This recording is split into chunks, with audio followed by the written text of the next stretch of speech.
आज अभी fourth house का जो स्पेसिफिक क्लास करेंगे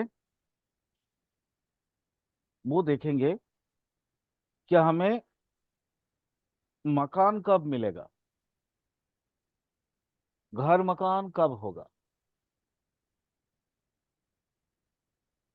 लिखो। सूत्र नंबर 1, चौथे भाव का स्वामी ग्रह अथवा लग्नेश चौथे भाव में रहने से जातक को घर मकान की प्राप्ति होती है।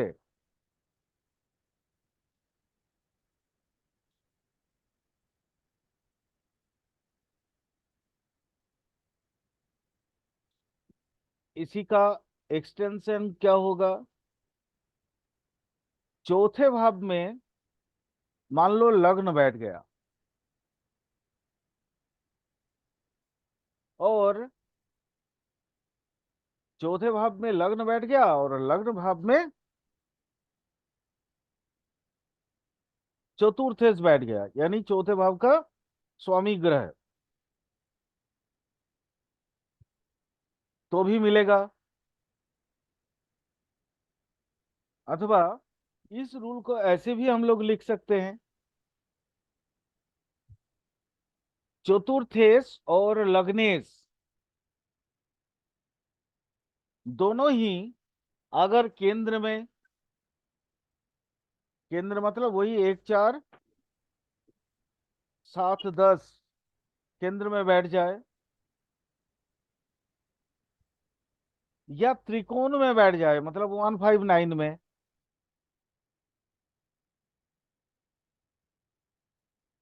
साथ ही शुभ ग्रह के साथ जुति बना ले अथवा शुभ ग्रह के दृष्ट हो जाए, शुभ ग्रह के द्वारा दृष्ट हो जाए, तो जातक को बढ़िया सा मकान मिलता है, हवेली वगैरह, आलीशान मकान।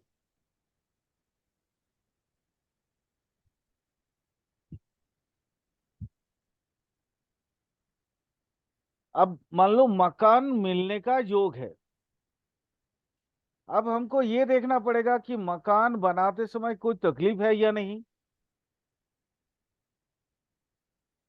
मकान क्या स्मूथली बन जाएगा या फिर मकान बनाते समय कोई प्रॉब्लम होगा। उसको जान लेते हैं। रूल नंबर 2, सूत्र नंबर 2 लिखो।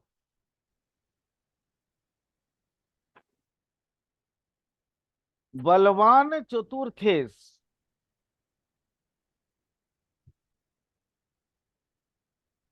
अगर खुद चौथे भाव में बैठ जाए,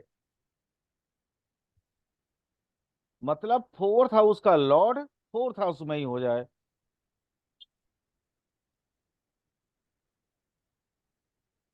तो जातक का जो घर मकान आदि का जो निर्माण कार्य होगा वो बहुत स्मूथली होगा।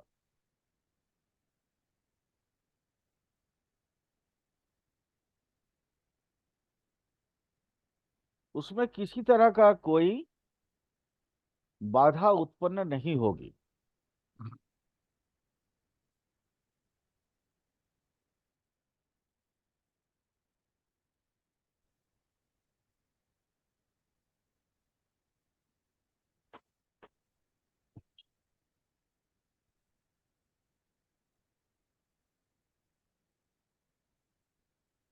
नेक्स्ट रूल लिखो।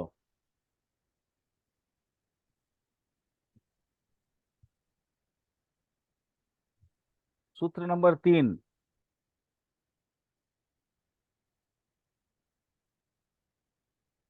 चतुर्थेश अगर चर राशि में हो,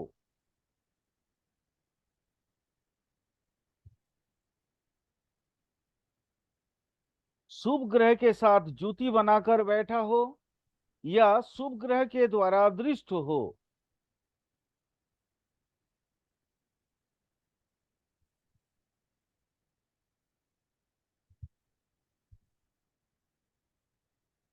और साथ ही साथ केंद्र वो त्रिकोण भाव में बैठा हो,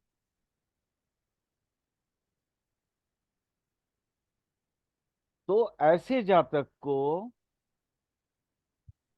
विदेश में भी घर मकान आदि की प्राप्ति होती है।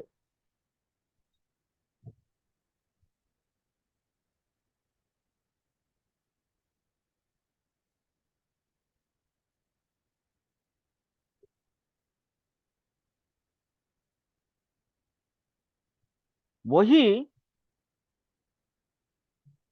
मान लो चतुर्थेश स्वभाव राशि में बैठ गया हो, जैसे मिथुन, कन्या, धनु, मीन, इसमें बैठ जाए, तो ऐसी अवस्था में, और जातक का मकान लाभ का योग पहले से ही है, तो ऐसे जातक का दोनों जगह पे, अपने देश में भी घर होगा और वो विदेश में भी घर इत्यादि बनाएगा।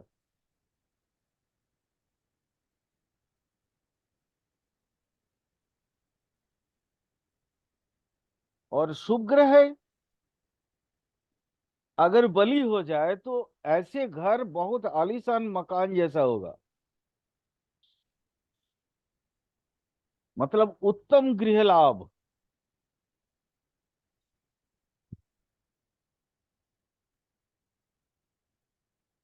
संस्कृत टर्म अगर यूज करें हम।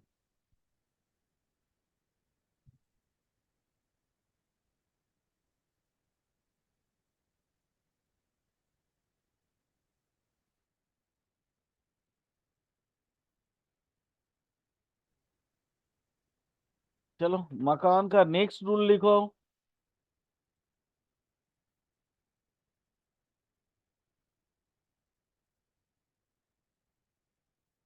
भाग्येश केंद्र भाव में हो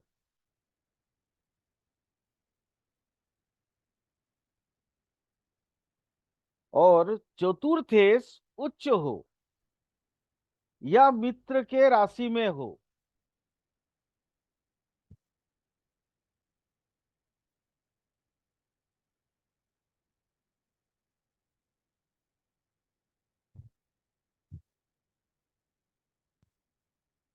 साथ ही साथ चतुर्थ भाव में बैठे ग्रह अगर उच्च हो,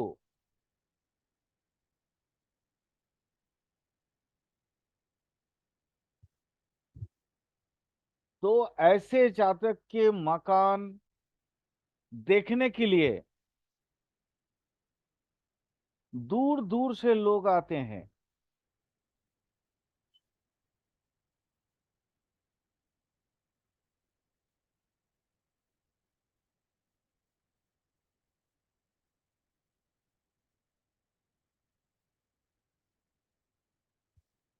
सारे अच्छे अच्छे बता दिए हैं।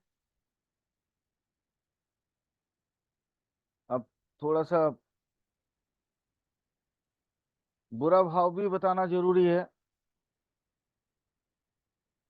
5 नंबर रूल उसी का है। चतुर्थेश कमजोर है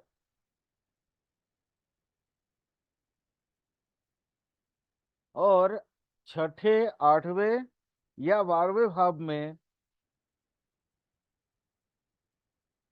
बैठ जाए,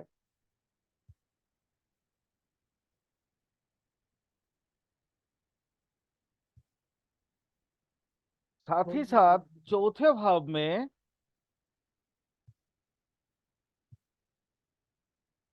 शनि, राहु, केतु इत्यादि कोई पाप ग्रह बैठ जाए या पाप ग्रह के द्वारा दृष्ट हो जाए चतुर्थ भाव का,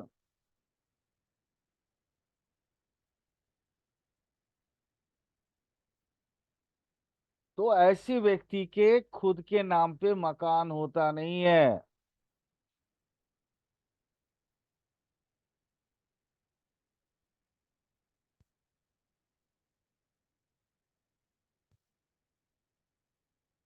तो ऐसे व्यक्ति के खुद के नाम पे मकान होता नहीं है।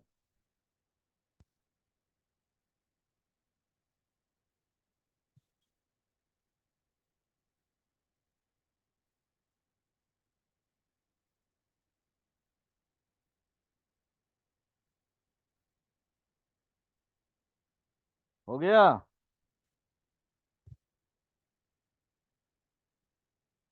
चलो अब लैंड को देख लेते हैं। भू संपत्ति या भू संपदा हेडिंग।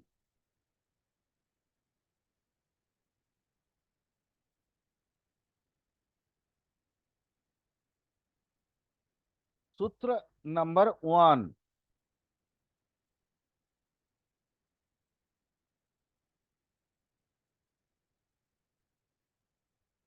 चतुर्थेस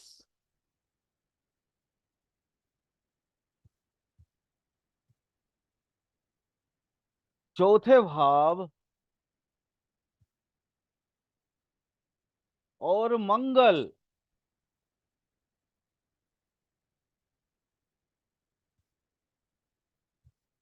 अगर पूर्ण बली हो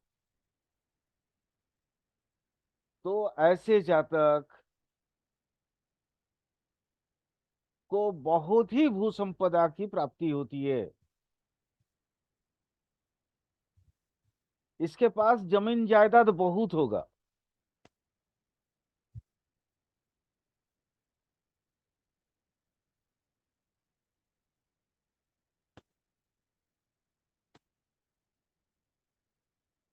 दूसरा लिखो। अगर चतुर्थेस दसम भाव में बैठ जाए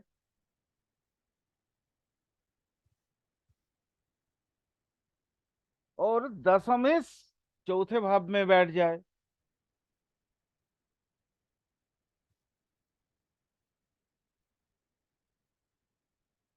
तो सिंपल मैटर है कि चतुर्थेश दसम में बैठ गया, स्टेटस बढ़ गया, और दसमेश चौथे भाव में आ गया, बहुत भू संपदा अधिक हो जाएगा।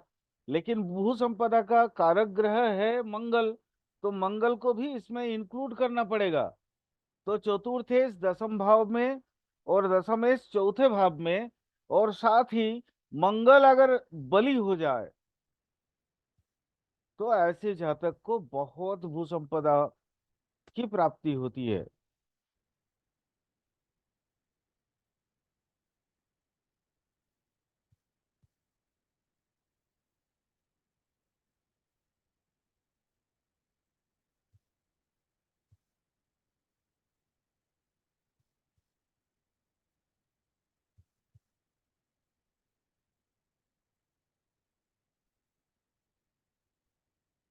एक और रूल लिख लो।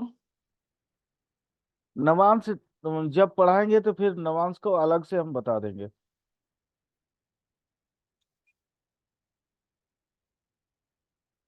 बलवान लग्नेश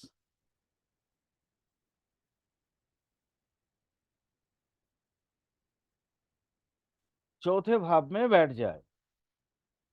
अब लग्नेश बैठ गया मतलब लग्न कौन है? जातक स्वयं।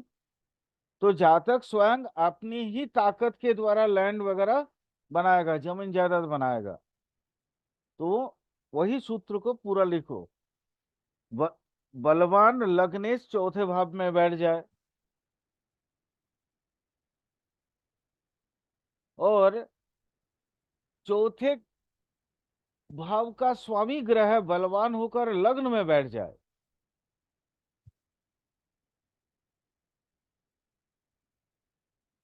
अथवा मित्र ग्रह के साथ जुति बना ले या मित्र ग्रह के द्वारा दृष्ट हो जाए। तो ऐसी स्थिति में जातक बहुत सी भू संपदा का स्वामी तो बनेगा, पर वो भू संपदा वो खुद की कमाई की होगी।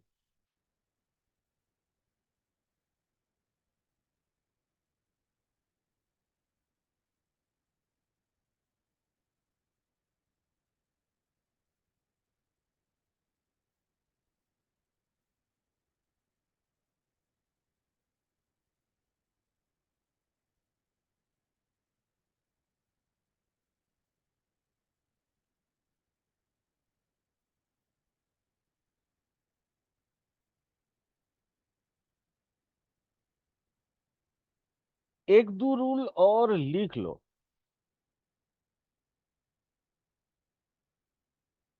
बाद में प्रैक्टिकल के समय अगर डाउट रहेगा तो बाद में पूछ लेना।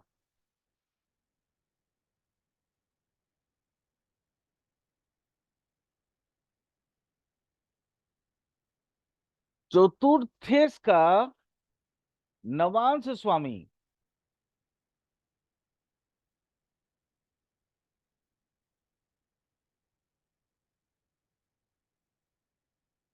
केंद्र में बैठकर मंगल के साथ युति बना ले,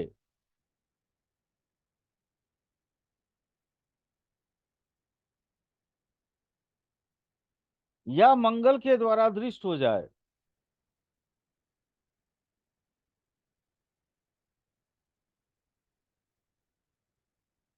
अथवा मित्र ग्रह के साथ युति बना ले, या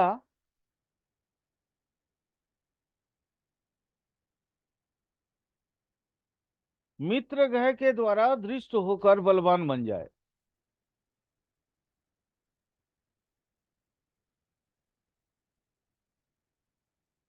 ऐसी स्थिति में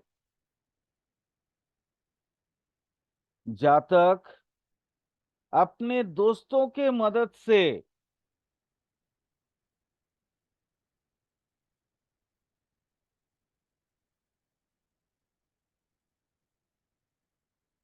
जमीन जायदाद का मालिक बनेगा।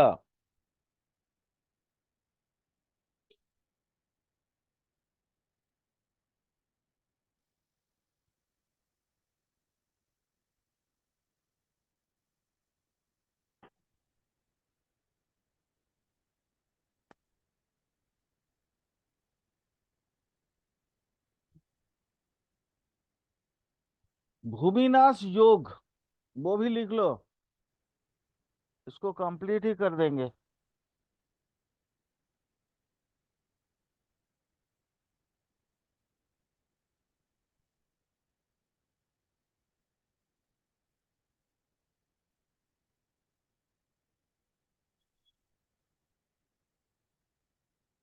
सूत्र नंबर 1, चौथे भाव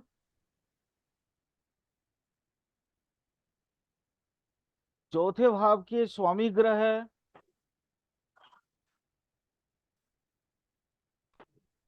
एवं मंगल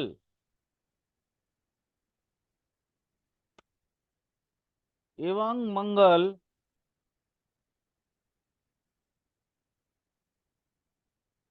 अस्तमित होकर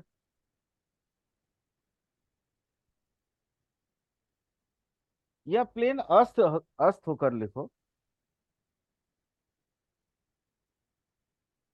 या 6 8 12 में बैठ जाए,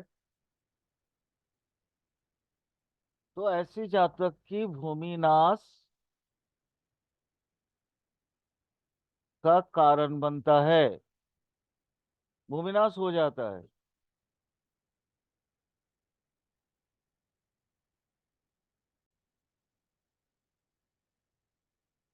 सॉरी, कोई बात नहीं, लिखो।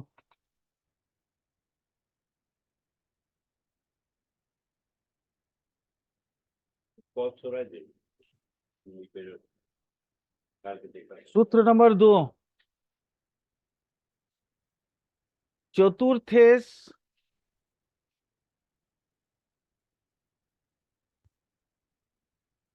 नीच का हो जाए,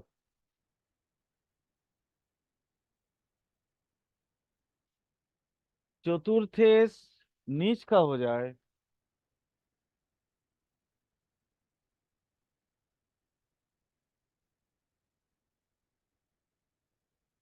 और पाप कर्तरी जोग में आ जाए,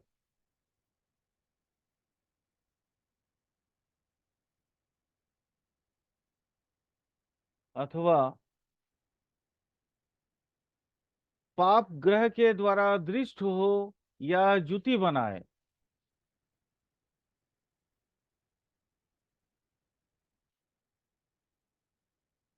तो जातक का भूमि नाश होता है।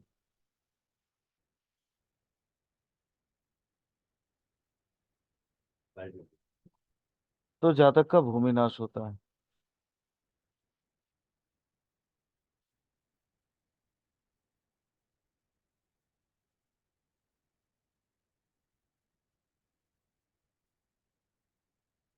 3 नंबर।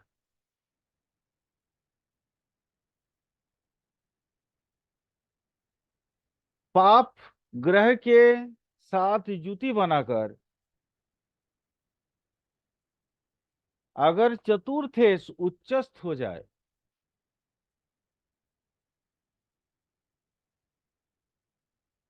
तो भी भूमि नाश होता है।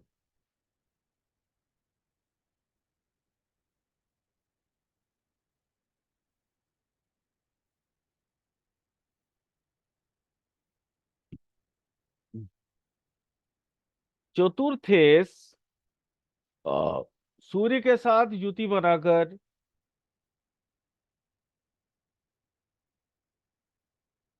नीच राशि में बैठ जाए, अथवा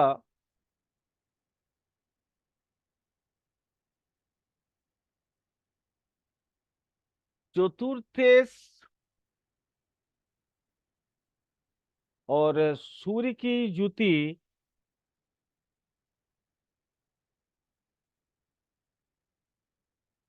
में पाप ग्रह की दृष्टि हो, तो ऐसे जातक राज या सरकार के द्वारा दंडित होने के कारण भूमि नाश होता है।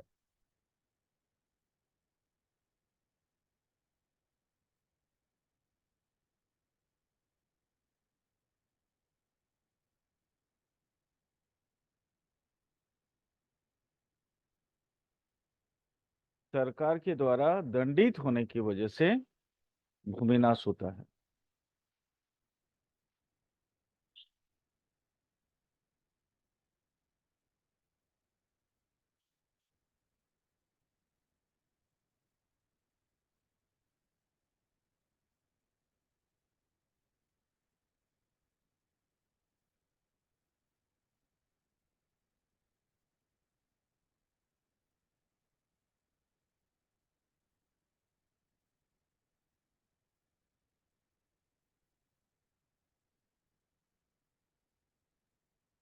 कुछ एक्स्ट्रा योग भी बता देते हैं।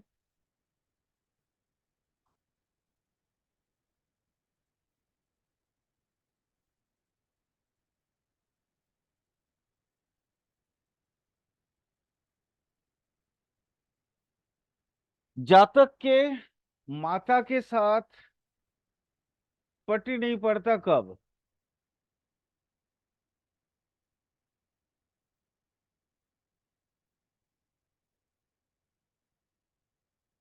लिखो।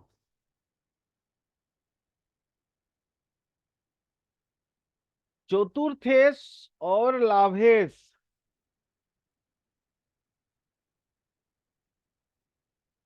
दोनों ही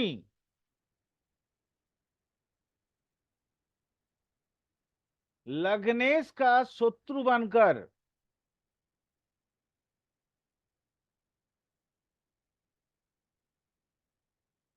पाप पीड़ित हो जाए, मतलब पाप पीड़ित का मतलब होता है पाप ग्रह के साथ युति बना ले या पाप ग्रह के द्वारा दृष्ट हो जाए, पाप पीड़ित हो जाए, तो ऐसे अवस्था में जातक के साथ माता की वो, मतलब क्या बोलते हैं उसको,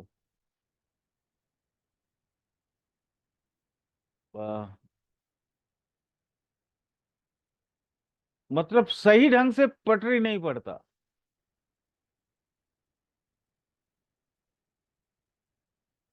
मनोमालिन्य का कारक।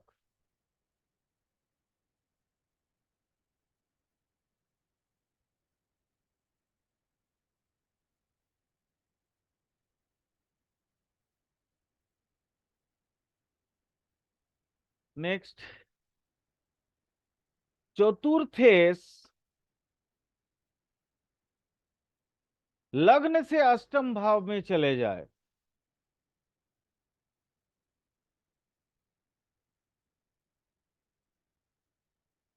चतुर्थेस लग्न से अष्टम भाव में चले जाए और लग्नेश चौथे भाव से अष्टम भाव में चले जाए,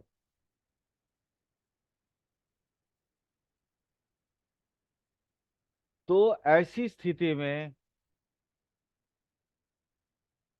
जातक अपनी मां को परम शत्रु मानता है।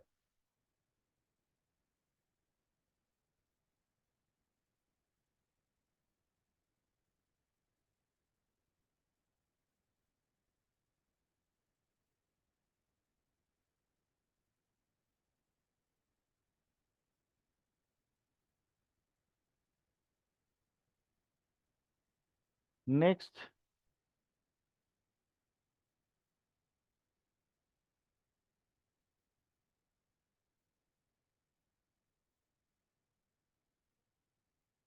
चौथे भाव में पाप ग्रह बैठे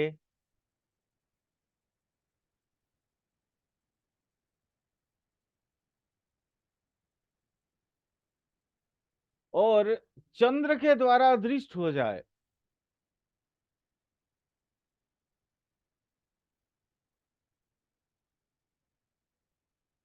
तो जातक के साथ उनकी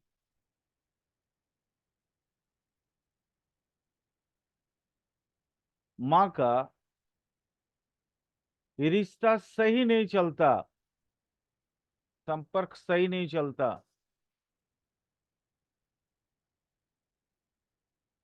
एक दूसरे से झगड़ते रहते हैं।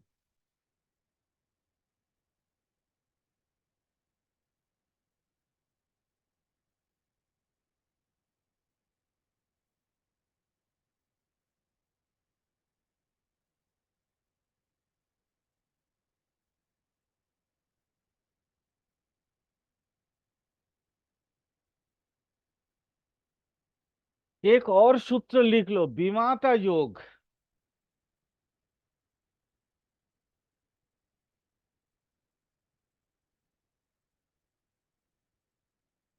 चतुर्थेश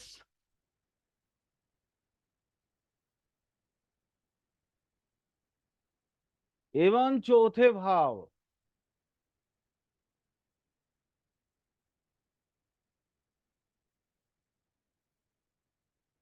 क्रूर ग्रह के साथ युति बनाए,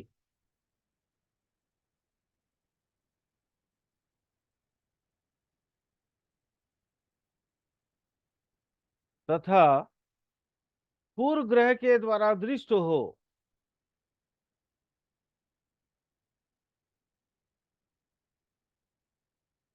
तो ऐसी स्थिति में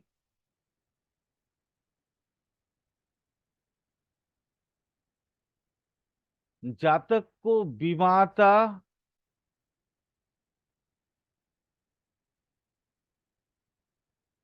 की प्राप्ति होती है।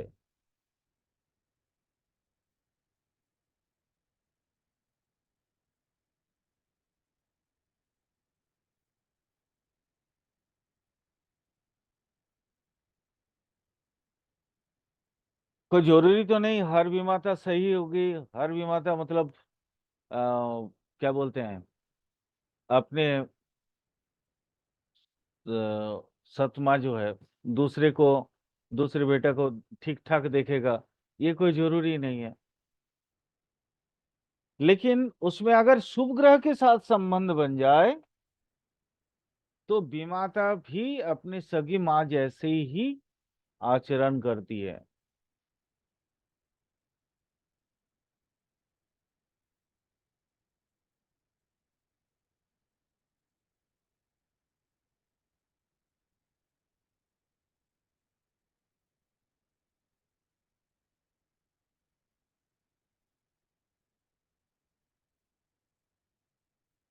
विमाता भी अपने सगी माँ जैसी आचरण करती है।